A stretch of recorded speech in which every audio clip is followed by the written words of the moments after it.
Hello and welcome to the Overland Journal podcast. I am your host, Scott Brady. My co-host, Matt Scott, he's not with me today. I'm up in Bend, Oregon, beautiful part of the country. I've picked up an earth cruiser and I'm getting ready to head out into the Alvord Desert and the Steens Mountains for a few weeks of exploring.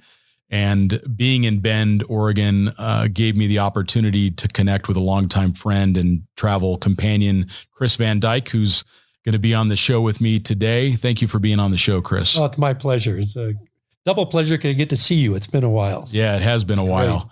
And we enjoyed an amazing trip on motorcycles down in South America, but we're going to touch the very tip of the iceberg of Chris's life and his experiences in business and as a traveler. In business, Chris was the vice president of product development and marketing for Patagonia. He worked for nearly 2 decades with Nike, both in their legal team and then as a product manager. And he helped found the Now clothing brand, which is a premium line of both urban and outdoor related performance clothing. He was a district attorney as well. I mean, there's a lot of great stories that we're going to go through today. And he has some incredible insights related to not only travel, but also business. I was reminding Chris before we started the recording that there has been a few nuggets that he's given me of thoughts through the years that have stuck with me for literally years and made a huge difference in my business. So thank you, Chris, again for being on the podcast. Absolutely my pleasure, Scott. Thank you for inviting me. Well, I think it would be neat to first talk about the places that you've traveled. The sailing stories just sound fascinating. So tell us about where you sailed in the world with Chris, your wife, and where you traveled. Well, we took off for 3 years on our own sailboat and sailed it to Alaska, to Mexico, spent several years in the Sea of Cortez, the coast of Mexico and South America. And then we crewed on a boat that we became kind of regular crew members. We crewed on a month-long passage from Tahiti to Hawaii. And then we crewed on a month-long passage down the coast of Peru from Port Montt to Ushuaia. And then I did a 5-week trip from Ushuaia to Antarctica and back. The culmination of my hairball sailing experience. So you've nearly sailed the 7 seas, it sounds like. Pretty much. And we've chartered all around the world. We rode out a hurricane in New Zealand on a charter boat and sailed in Thailand, Australia, New Zealand, sailed some in the Caribbean, Mediterranean. So just almost everywhere. So, well, the timing of this conversation is around COVID and you want to talk about being able to socially distance yourself. Being on a sailboat would allow you to do that in ways that would be pretty impressive. Yeah. For a month at a time, pretty easily. Yeah. I was reading in the news just a couple days ago about this guy who had been out in the ocean for 3 months, and he cruises into the port in New Zealand. Now he knew what was going on from some satellite communications, but they wanted to quarantine him when he showed up. And he says, "Man, I've been quarantined for 3 months." So it's pretty interesting to see how isolated. I mean, we think we can get isolated overlanding, but you can really get in the middle of nowhere on a sailboat. You can't. I mean, you can be a month from land. Wow. And rescue is a whole different proposition out in the ocean. You can hope for freighters, but sailors like to get out of the shipping lanes. They're good places to sail. So it makes the chances of rescue, if needed, even more hazardous and remote. And it's interesting because the time at sea is not only psychologically interesting, being in this small space with infinite horizon in every direction, but also physically, you're in constant motion. You're never still. And to step off a sailboat after being on it for a month or two, you get land sick. You get nauseous from being still. It's just opposite reaction. Oh, that's fascinating. Physical as well as psychological. And tell me about the trip that you did to Antarctica. What kind of a boat was it, and what you experienced in that 5 or 6 weeks down to Antarctica? Yeah, it was a boat that was called Flyer. Okay. That won a Whitbread back in the 70s, and it was purchased and privately turned from a ketch into a sloop, and was doing sort of private high latitude sailing. And it's the boat we crewed on from Tahiti to Hawaii, got to know the skipper and first mate, and they wanted to go to Antarctica. They hadn't done it before.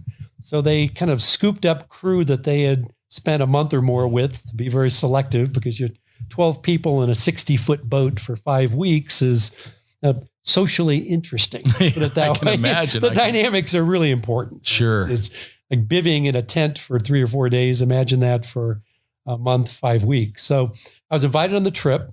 My wife, Christine, sailed down the coast of Chile in preparation. Then we outfitted the boat in Ushuaia and left Ushuaia, went past Cape Horn, went down onto the Antarctic Peninsula and sailed around down there until we were driven out by a really serious cyclone, 80-mile-an-hour winds, 40-foot seas.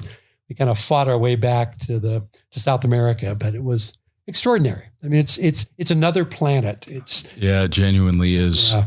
And I've not been to the peninsula of Antarctica, and because there's so much wildlife there. Were you able to interact with some of the wildlife there? Intense. No, just the whales and the seals and the penguins. And the penguins, they haven't seen people. So you get off the boat and land and they just sit in the middle of them. It's just, they don't care. The wolf seals are aggressive. You got to be careful with your inflatables with those things, and whales everywhere. I mean, it's extraordinary. And wow. It's light 24 hours a day. Right. You can be a monkey with a camera and get good photographs.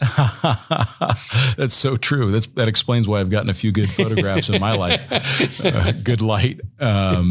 When you were doing all of this sailing, and then you started to do more overland travel, give us some insights into what you learned as a sailor. What were some of those takeaways that really helped prepare you for overland travel? Oh, interesting question. When I first started doing offshore passages, I started by racing up the coast of Washington, did the Swiftsure race out and around Swiftsure Rocks. I had a friend whose boat I crewed on that we did during several overnight passages. He had this story. He said, well, every boat has this black box down in the bilge. And when you're offshore at night, that's when it happens. Sure. You can't see land. Everything's dark. It's storming. You're being thrown around. You're making withdrawals from that black box. Okay. And that one withdrawal will be to have a part you needed, or one withdrawal will be something didn't break because you checked it. Those are all the withdrawals you make. You need to keep a net positive balance in that black box, or you sink. And you put deposits into the black box with preparation and planning. And you literally think about every contingency on a sailboat, because as I mentioned a minute ago, rescue is going to be far away, and a 60-foot boat can sink in 2 or 3 minutes, the right size hole in it. So you need to stop that from happening. And so just preparation and thinking through every contingency prepares you for the trip. When my wife and I went sailing, we went down inside our boat, took pictures all around the boat, then turned the pictures upside down and said, if we rolled this boat, what would be flying around inside the cabin? And we thought we'd identified everything. We hadn't. Refrigerator lids, heavy toolboxes, batteries that weren't properly secured. They were held down from, moving around sideways, but bouncing a 8D battery upside down is going to create havoc inside a sailboat. So we literally spent a month just correcting things in the unlikely event that you were to pitch pole or roll the boat. It happens. You'd be safe inside.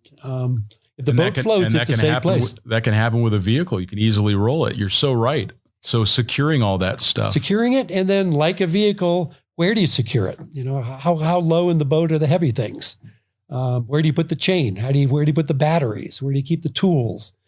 All of those, extra oil, the water, all of those things affect the balance of a sailboat, and dramatically affect it if it's turned on its head. So thinking about those things, we did our first offshore trip up the coast of Washington, and our sailboat has what's called a steering quadrant. The cable comes around the steering wheel, goes around pulleys, and goes back around the rudder.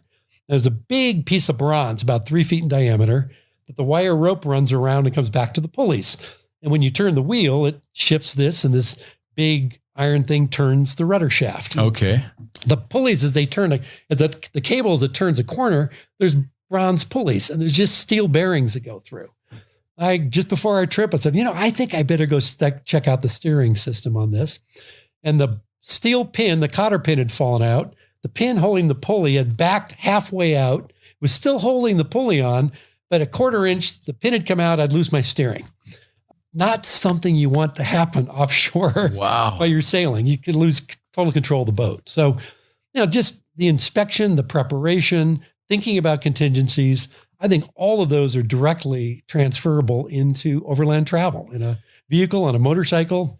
Name your equipment, just thinking through where you're going, what you might need, and then prioritizing, because you can't take everything. Yeah, it was interesting when you just showed me the little walkthrough with your Sprinter today.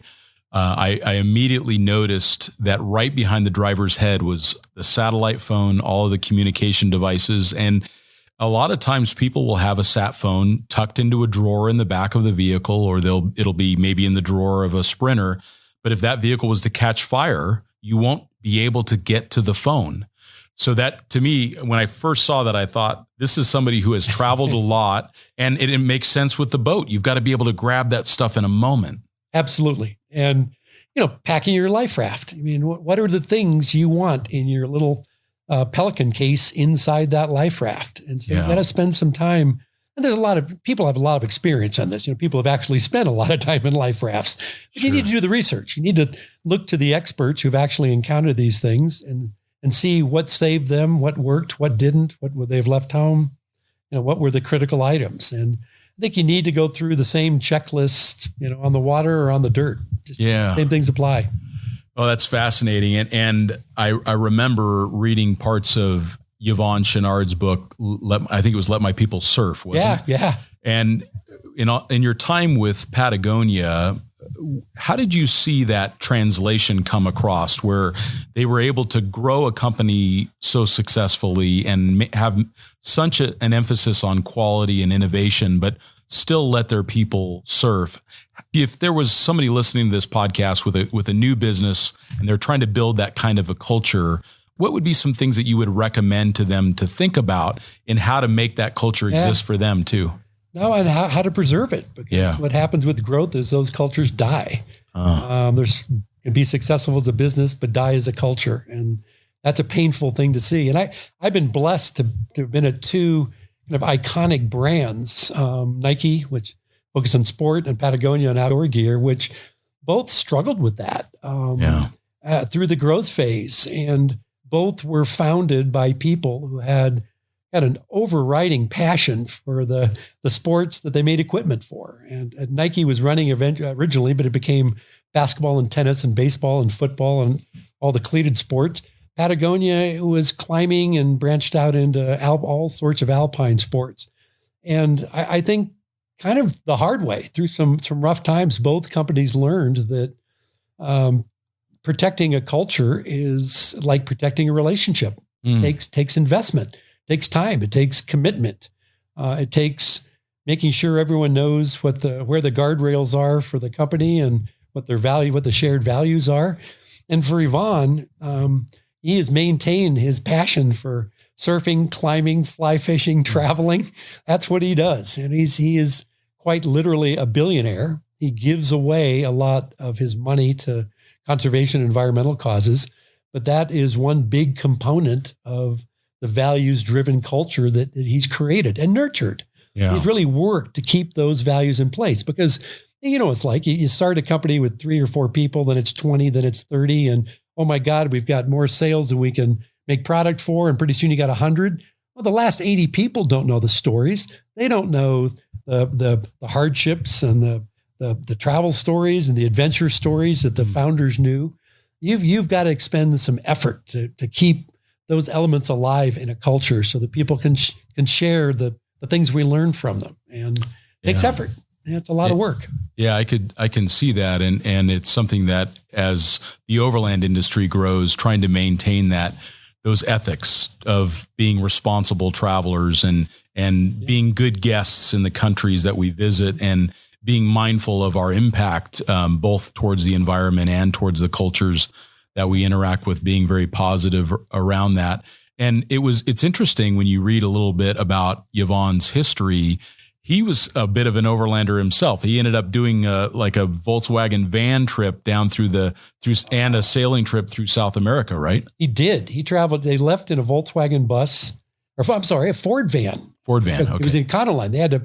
They took a transmission apart on the side of the road in Chile someplace and eventually sold it. But they were headed from California down to climb Serratori and Fitzroy in the tip of South America. And they went down, they bivvied in a cave for a month before they made their assault, but they surfed in the northern part of South America. They climbed and skied in the mid part and then did their famous climb down the tip of South America at the end of it. And it was a 6-month journey. So yeah, he's traveled all over the world.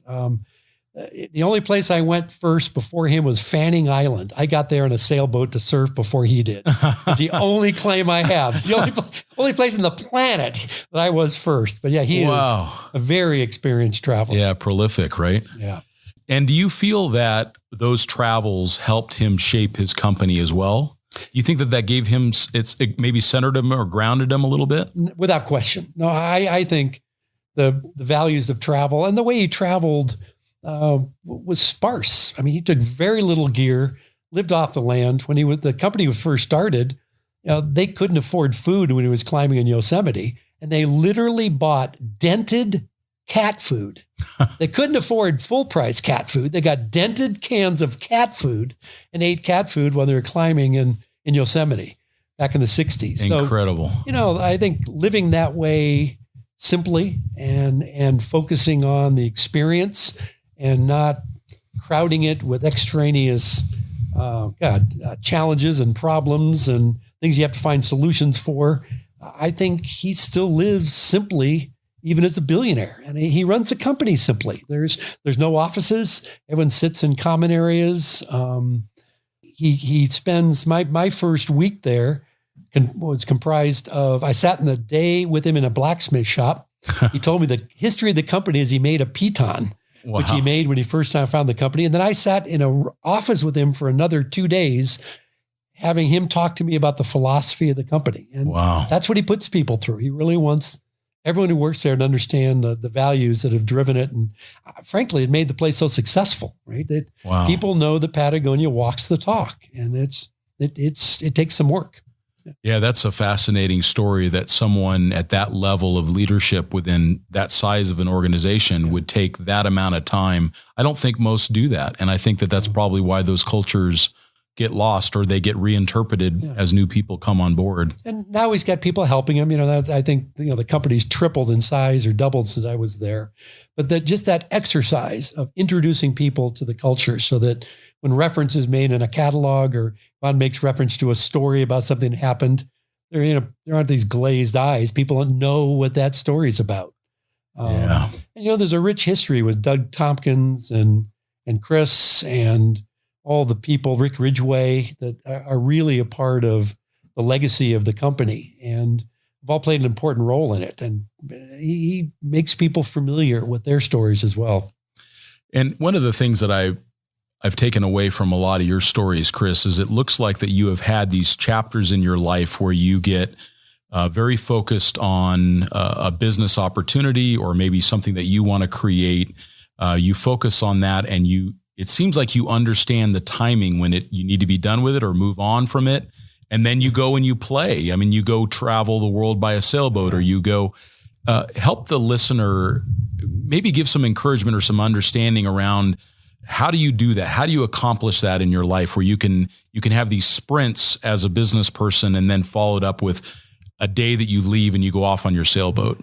Yeah, I think initially that was simply attention deficit disorder for me. I get bored easily and I like to play. And so I always wanted to do something new. But I think as I got older and, kind of became more senior in some of the positions I had in companies, it just became an element in our planning. When we went sailing, that's not an activity that two people on a sailboat can do when they're 80 years old or 70 years old. We wanted to do it while we're young enough to physically be able to do it. And we said we can take time out, we'll come back and we'll look for something else to do, and just made the decision. There's a little bit of stepping off the edge when you leave that good job to go do something. I wouldn't trade the experiences I've had for anything in the world. And, had I stayed in some of these companies, would I have been more senior and had more responsibility? Probably. You've got to make a trade in your life about, what sort of balance do you want? If you want to be the CEO of a Fortune 500 company, or would you be happy being a VP of marketing and then taking 3 years off to go sailing? Right. It was the latter for me. Yeah. Right. So, everything's a trade. And I think if you plan well, for me, it's been a really easy trade to make. Yeah. One of the things that's been so interesting for me in having these conversations for the podcast and the people that I've met in recent years in my life, it seems that across the board, there is this recognition that the one true piece of wealth that we have is time. And it seems like that we spend time with recklessness. It seems like that we're always convinced that we have more time.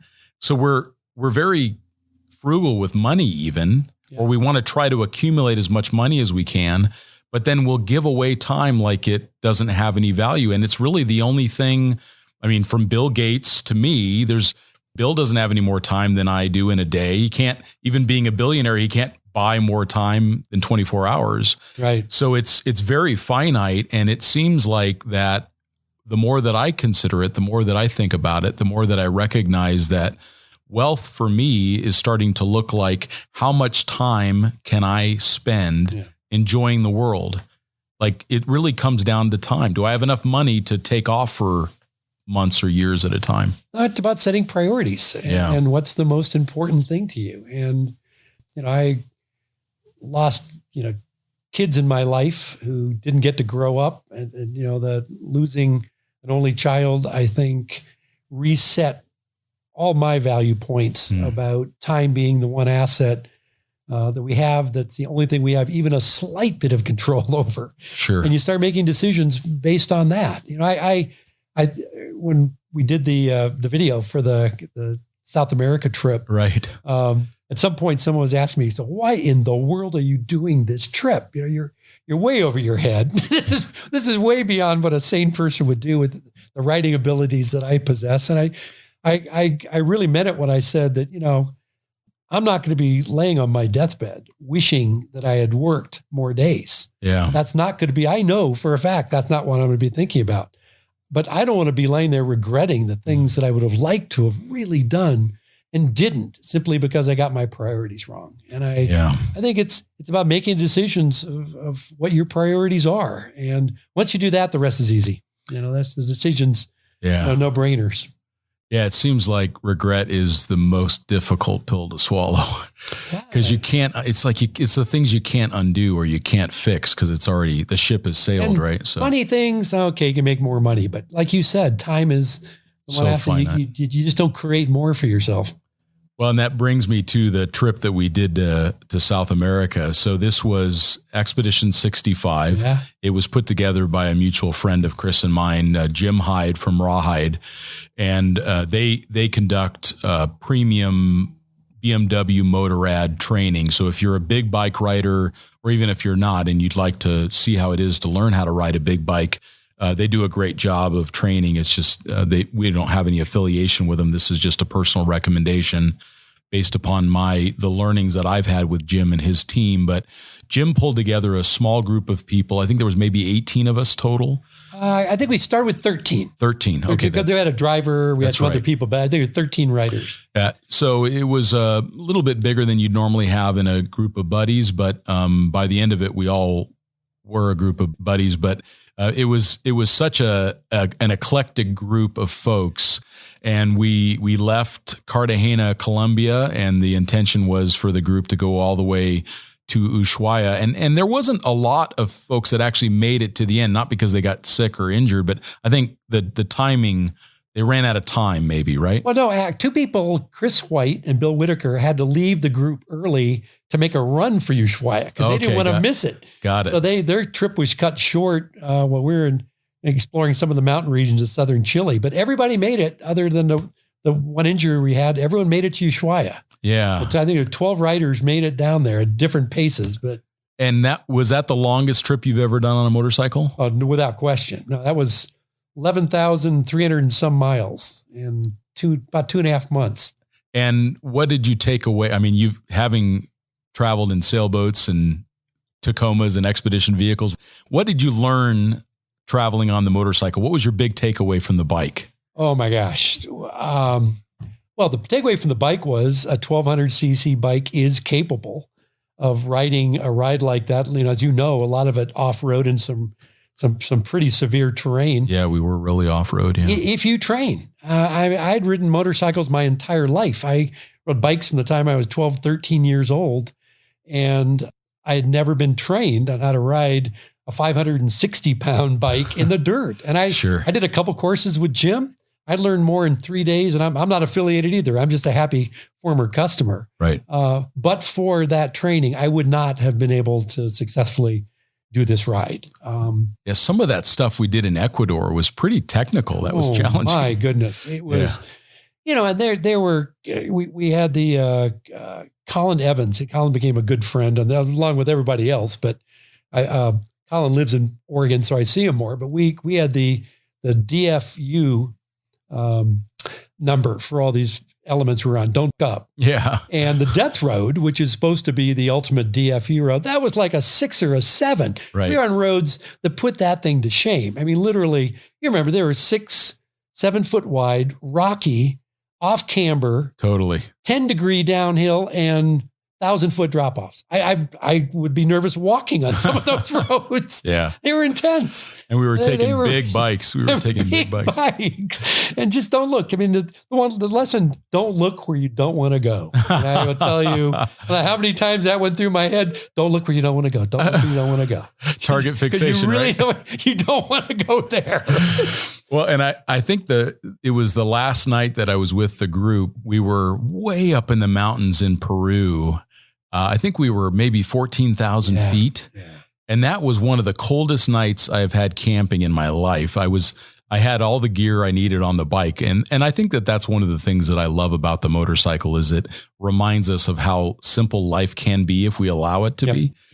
So I traveled for months off of that motorcycle with everything, just a few items. If you think about it, it would all fit in the passenger seat of a car, everything that I had. But I was cold that night, and that was such a neat spot. It was beautiful by that lake and everything, stunning. Right. And it was like a gold mine or something nearby, wasn't it? It was, I think the other big takeaway for me was, follow as closely as you can to riders that are better than you and watch them. I mean, just pay attention. And, the few times I could catch up to you, watching you was one of the people I watched in this, but Jason and Chris White and good riders. Some of the riders on this trip were extraordinary, not just good, Tiberio. Yeah, really good. These guys are world class, and there's nothing better. If you can finagle your way into a group of riders that much better than you are, just pay attention to what they're doing and don't be shy about asking. And, God, I learned a ton just from the people on the ride. It's just really, really good. There's so much that we can take away from keeping that mindset of being a student, right? Of always learning. And I learned so much on that trip from all of you that I was with, and the importance of training, especially on something motorcycles fall over. And that's what I think people get away with a lot of stuff in 4-wheel drives because they don't typically fall over, right? But you can't fake it on a motorcycle. You either get the skills and you learn how to ride one, or you don't, or they fall over. So no, and there were sections. We were at 15,000 plus feet in Bolivia, and we had about 20 miles there really wasn't a road. There were tracks through 2-mile wide sand for 20 miles. And I'm not a lover of sand. And I was struggling. I went down, 20 times if I went down once. Sure. And Evan Firstman finally rode up to me as I was laying under my motorcycle saying, someone just shoot me. Because at that altitude, picking your bike up. You're smoked. I was so toast. Yeah. And Evan kind of shuffles up, says, hey, Chris, how many pounds of air you got in your tires? I said, I'm air down. I'm down to like 21 pounds. He said, that's 10 pounds too many. That's right. He literally took my tires down to 12 pounds. I rode right out of there. It was just little things like that. I said, well, it won't stay on the rim. He said, that's the least of your problem, bro. He's right. Yeah, he's right. Yeah. I'm not going to hit a rock, not in that stuff. Right. And I was able to totally ride out. The lesson of the day that's, saved the rest of that week for me was simply, when you get a really extreme conditions, you got to make extreme adjustments. And those people knew that stuff. I didn't. It was fabulous. Yeah. And I think for me, one of the other lessons that I really took away from that trip is the importance of not riding at night. It doesn't mean that doesn't happen on occasion where you have a flat and you got to fix it, or you have a GI issue because of a bad taco, and you end up coming into camp or into a hotel late at night. But that was definitely a lesson from that trip. There was just too many nights that we came in late, and there were people that were very tired, limited visibility at night in the developing countries. Rain. Yeah. Yeah. No, it was, things happen, right? They do. Tires get flat, you get lost, you have some mechanical problem. But we rode too many nights that we could have planned around. They were the result of bad planning, not unforeseen events. And I think particularly in literally third world countries like that, too many variables. Yes. It doesn't matter how good a rider you are. Mm-hmm. Those things happen. And I think I finally got to the point. I said, when the sun goes down, Chris goes down. Yeah. I'm camping. Yeah. So you guys can go on. I'll catch you tomorrow. And, right. I was not the Lone Ranger. This just wasn't me. There was, a split. Some people just have a higher risk tolerance. Sure. And that's, my risk tolerance was unforeseen consequences riding at night. Don't go there. Yeah. One of the closest in my memory, one of the closest I went to really having a bad accident was on that trip. And it was at night, and, I was following behind a car, and, the car passes over this manhole, what I thought was a manhole cover, but there was no cover there. And of course the front end of the bike went, and I just had a split second to try to add some throttle to loft the front end a little bit, which maybe helped, but I ended up with, a high speed, pinch flat, lost air immediately. And I was lucky that I didn't go down from the impact itself, because the whole back of the bike came up, and then, and of course the rear barely made it out of the hole. And then I ended up with a flat on the side of the road with really not enough room to pull out. I was really right on the side of the road, as you guys remember. And that was just, for me, it was definitely a lesson of, if it had been the daytime, I would have seen it. Yeah. Easily seen the shadow and how the light was casting into the hole, and known that wasn't a manhole cover.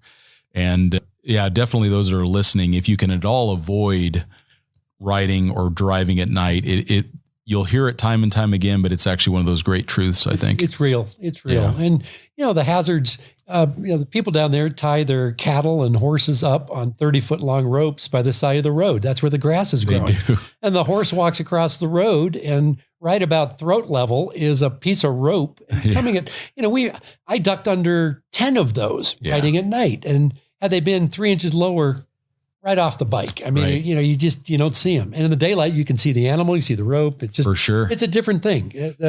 The moderate risks become severe in the dark, and you got to accept that. Yeah. You really got to look at it like Russian roulette. How many bullets do you want to put in the cylinder? Right.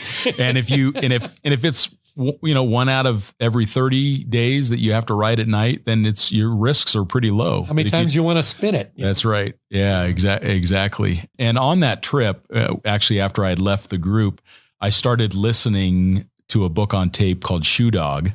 And it was based upon your recommendation. And that was Phil Knight's book about starting and running and growing the Nike organization.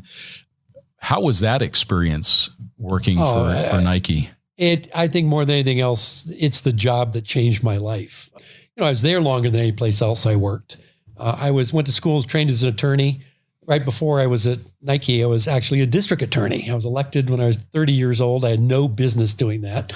At the end of the term, Nike recruited me to be a lawyer and to go back to Washington, D.C. and to carry on the fight that had been happening with U.S. Customs. And Shoe Dog ends the book with the battles going on with this particular customs agent that is now fighting with the now publicly traded small company Nike.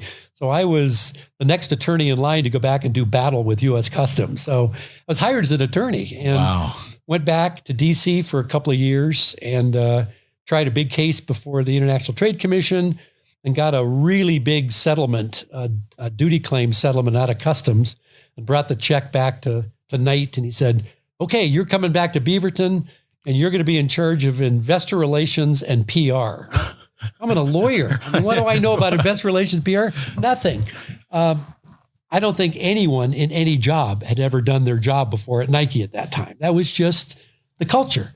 It was a bunch of accountants and lawyers who were track and field guys who loved sports, who were competitive as hell, wanted to make better products, and started this company. And the time I joined the company, it was about 400 million. You know, now they're pushing 40 billion. Insane.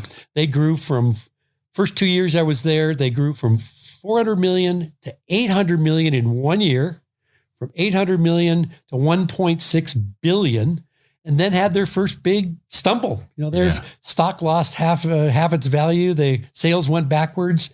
Nike almost got wiped out in the mid 80s. And I had a ringside seat in my role as investor relations and PR to kind of, how does a young, hot brand like this get their mojo back? And it was the education of my life. I got the free MBA, if not PhD, and how does a startup get back on track? And what I learned watching them get themselves out of that hole literally shaped my professional life from then on. What were some of those key takeaways? What were some of those big learning events that you saw?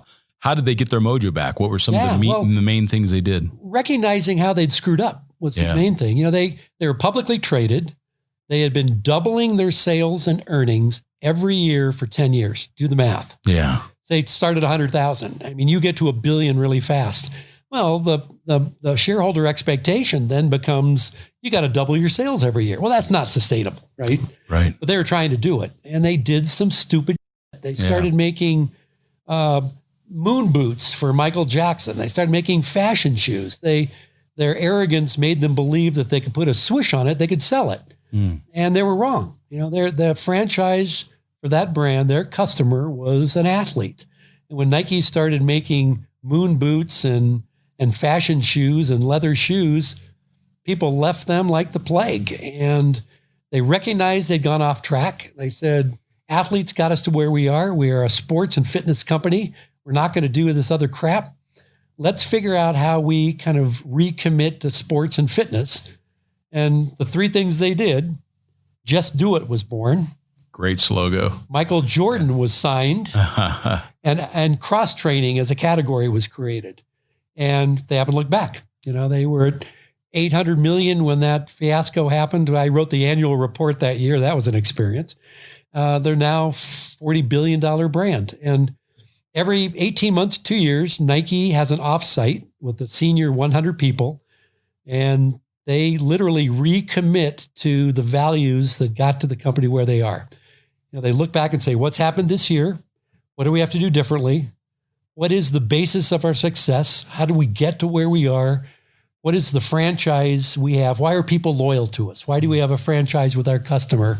Let's make sure we never lose that. And they've done it ever since. And that process of kind of, I call it renewing your vows. Yeah. You know, it's like a marriage that lasts 40 years. You know, good brands stick around because the people that run the place renew their commitment to the underlying values that kind of grew them to where they are. Watching Nike do that, kind of, swallow the hard pills of recognizing the mistakes, fire a lot of people, they had 50 million pairs of shoes they had to get rid of at cost.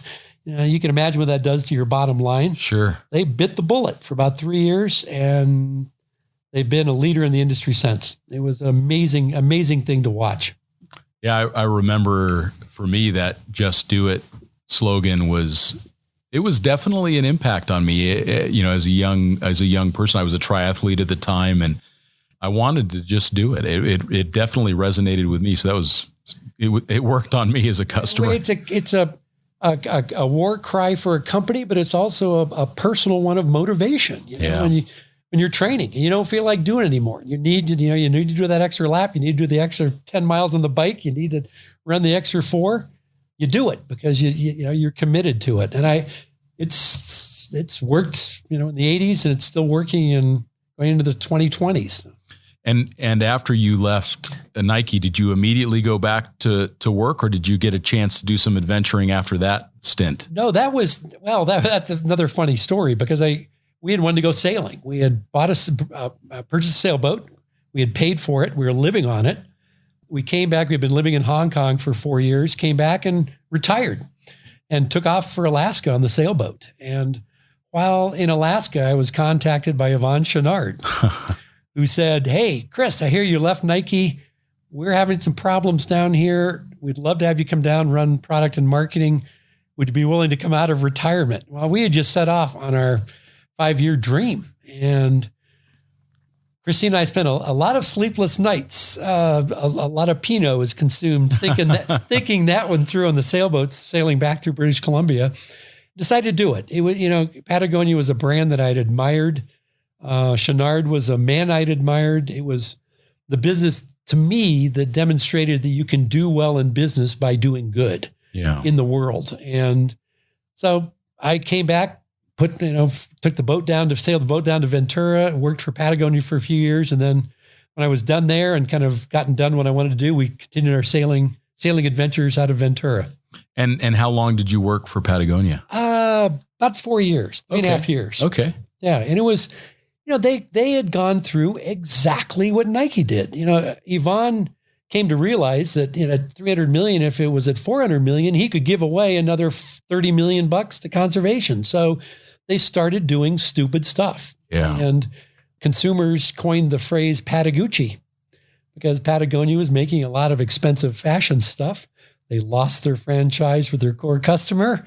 People thought they weren't committed to outdoor sports, and Patagonia had to go through a period of recommitment. And I helped lead that process. They had all the answers. I mean, they knew what they were doing wrong. They just had to kind of swallow it and get back on the right track. It was fun to watch. They haven't made that mistake again. It's a sign of a great company. Yeah, it's fascinating to see how nimble a company that size can be if they really commit to it. Yeah. Yeah. Well, it's privately owned. They don't have shareholders. Sure. Yvon has been offered a lot of money by private equity companies, and I actually orchestrated a conversation between Phil Knight and Yvon Chouinard about a purchase. Yvon just went, I can't go there. I can't turn my brand over to somebody else. So it's still a family-owned business. That's fascinating. At $1 billion, because he knows, or he believes, that only he can kind of protect what he's built. Yeah. He's probably right. He or a family member. Yeah. And that's the difficulty. How do you maintain that legacy? Yeah. Well, you have to be willing to say, I'm at $1 billion right now. I've made some mistakes. I'm perfectly happy taking this company backwards to 600 million and do the right thing and then rebuild again. Because I don't have any shareholders to moan and groan. Right. I own this bad boy, and I'm going to do what I want. And he's made some mistakes, but 99% of the time he's done the right thing afterwards. It's been fun to watch. No, that's a real model. That's impressive. And it certainly that realization that things need to evolve and change. I mean, you have owned a bunch of different vehicles. When we first met, you were building a Toyota Tacoma, and I think yours took a similar path to mine, where it got very heavy, and a little overbuilt like mine was. I can certainly recognize that in my first Tacoma project. And then you had a Tundra next. Is that right? Right. Yeah. And I think I modeled mine a lot of the things you did, but sorry about that. It was bomber, but it was getting 11 miles of the gallon. Yeah. I was pushing a lot of steel down the road. Yeah. And when I built the Tundra, I thought, weight's going to be a factor here, even though things are already big and heavy, right? But when you add 3,000 pounds and you're way over GVW and you got to do the suspension just to carry the weight, you go, something's wrong with this picture. And so it was a little different philosophy approaching the build. I want to go a little lighter. What do I really need? And can I use materials that are lighter? I mean, do I really need steel skid plates? Little things, Sure. You start thinking about, how much water do I have to take? And how much fuel? I mean, how many times did I actually run out of gas that I needed to custom build a 35-gallon gas tank? I mean, Little things like that. And turned out differently, but like you and I were talking before, all these things are trade-offs. There's no right answer here. Sure. How are you going to use it? Where are you going to go? What is your style of overlanding? What are the conditions going to be in? Are you going to be in when you're using it? How close is help? All those things you think about. And right now it looks like you gave me a little tour of your Sprinter. Tell me about your current overland vehicle.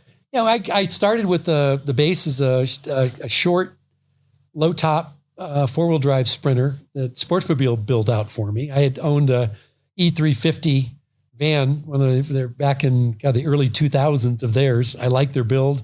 They were willing to work with me on customizing it the way I wanted, because spent time on a sailboat, I had a way I like to use small space, both my living space and my storage space.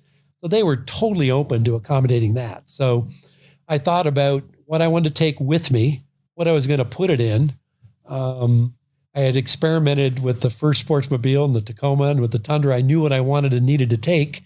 So I built the van around how I wanted to live and what I wanted to take. So, Agile has done all my suspension upgrades and looks great. They're doing really good stuff. And we spent 2.5 months in Alaska in it. We spent 2 winters in Baja in it now.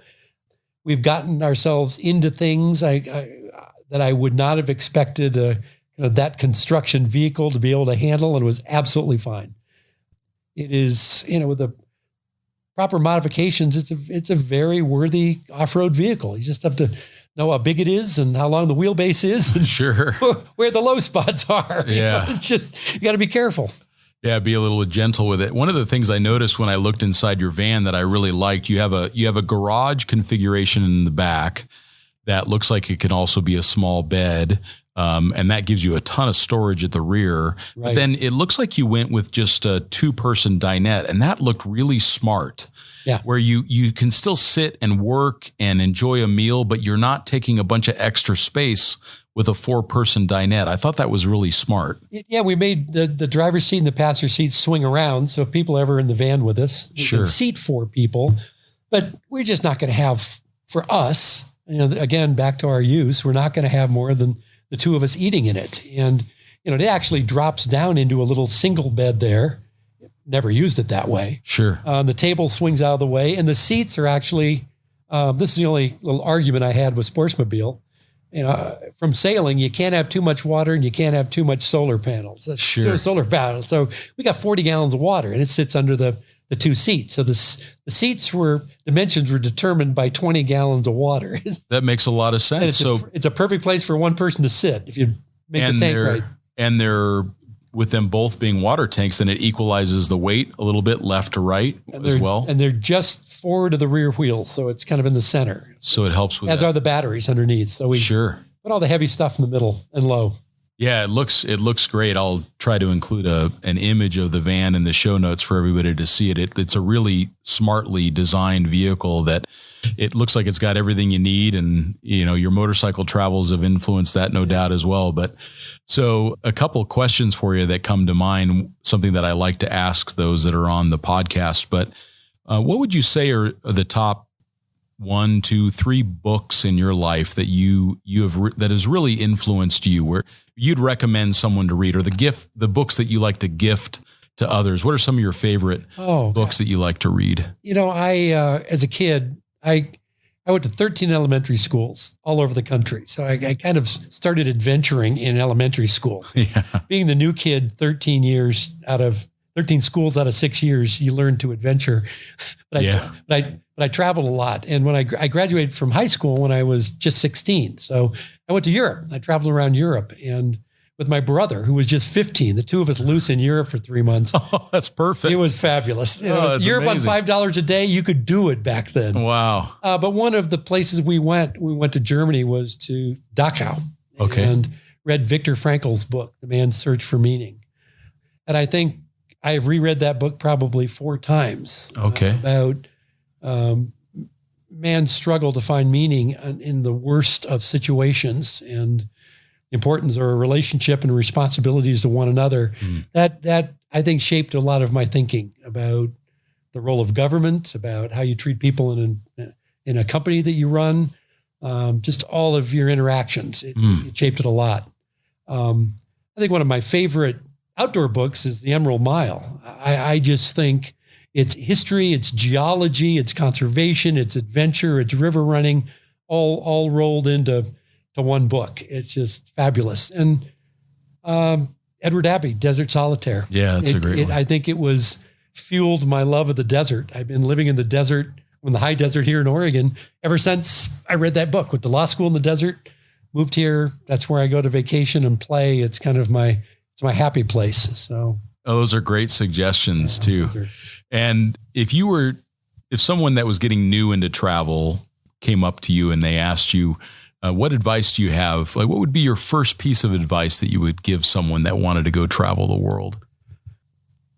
The most fun I've ever had is when I planned to get outside my comfort zone, to have a little bit of anxiety about what was in store for me, a little bit of anxiety about, are my plans all together, anxiety about the culture, anxiety about sometimes the risk or the danger.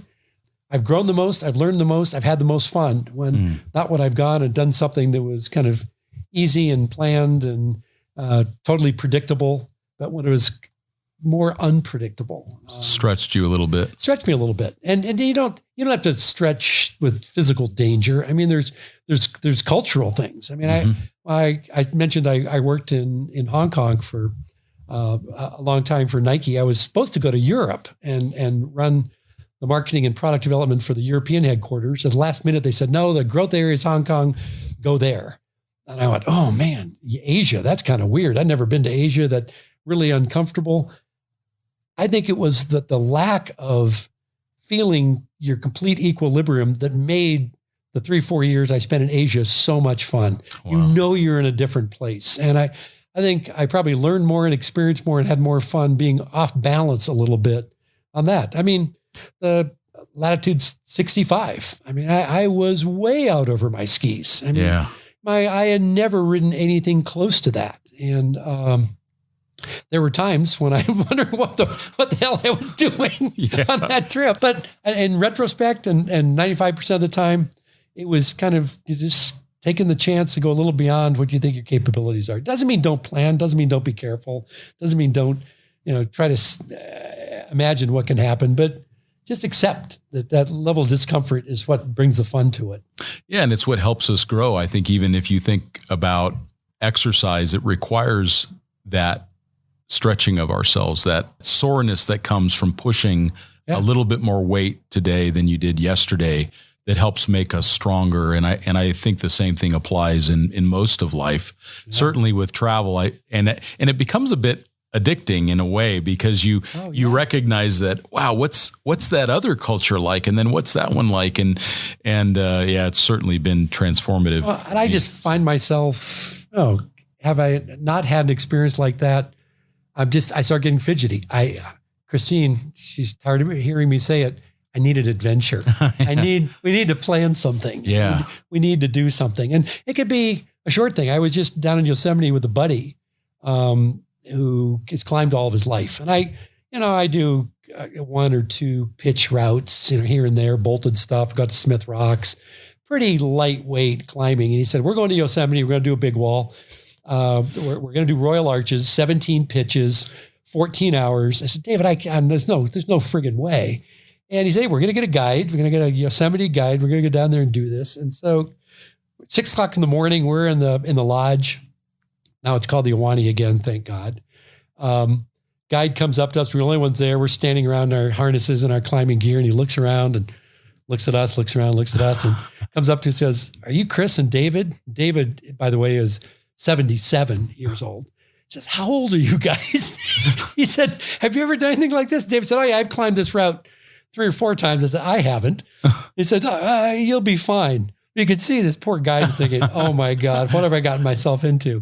But 14 hours, 17 pitches later, we made it. I had no skin on my hands, my feet, my elbows, and my knees. It was one of those things about halfway through, I just, I said, do it. I'm going to finish this.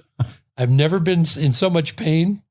It was just one exciting moment after another on that. But that's fascinating. At the moment, I regretted it, but looking back, I would have missed that for the world. It's just one of those things, right? Oh, that is so cool. Well, Chris, thank you so much for the time today. You've always been an inspiration, and you've always been so gracious with your time. Chris has helped me with Overland Journal through the years with advice, and I've learned so much from you, Chris. Thank you so much for the time on the podcast today. And maybe we'll get you on at some other cool location in the world, and we'll talk a little bit more about adventure in your travels. But I'm really grateful for your time today. This is a total pleasure. And, you are personally responsible for me being involved in most of this overlanding stuff, because it is the journal, it is the vehicles you built, it is the time I spent at the expo, all those things. You've been inspiration and a teacher for me in this. So thank you. It's publication's great. It is. I've learned so much from what I consider one of the best publications on the planet. So thank you for the work you do there. It's fabulous. Well, I'm so grateful for the team. I wouldn't have any of it without a bunch of people that are much smarter than me behind the helm. So thank you again for the time today, Chris. And it was nice to see you. Great to see you. All right. Enjoy that Earth Cruiser. Yeah, you got it. Thanks.